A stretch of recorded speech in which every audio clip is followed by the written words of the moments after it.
guys, good morning. Ayan, kagigising ko lang. So, naisipan ko magluto ng longganisa chicken from Kabayan store here in Kuwait. Ito po ang gawin kong breakfast. So, ayan.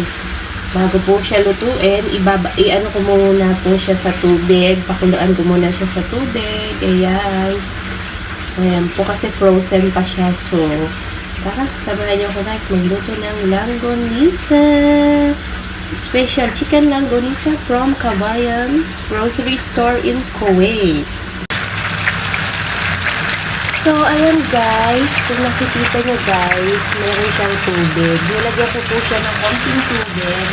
Then, ayan, since maubos na yung tubig niya, nilagyan ko siya ng konting oil para yan na po. Kasi actually may oil naman siya, so para mag-absorb din yung laman niya, yung lasa I mean. Kasi frozen siya, so pinakuluan ko muna siya sa tubig.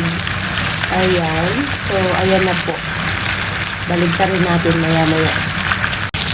So, ayan guys, binaligtad ko na siya. So, ayan, maluluto na siya. Kita nyo naman, mukhang yummy na. O, diba? So, ayan, dahil luto na siya, haluin ko na lang siya. Then, magpe-prepare ako ng suka.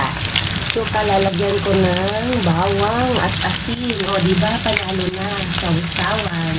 So, tara guys, gawa tayo ng suka. Breakfast is ready. Tara na guys, kain na tayo. Of course, with langgonisa. Coffee is live. Suka with bawang. And of course, Pilipino tayo kaya rice. So, ayan na. Let's eat!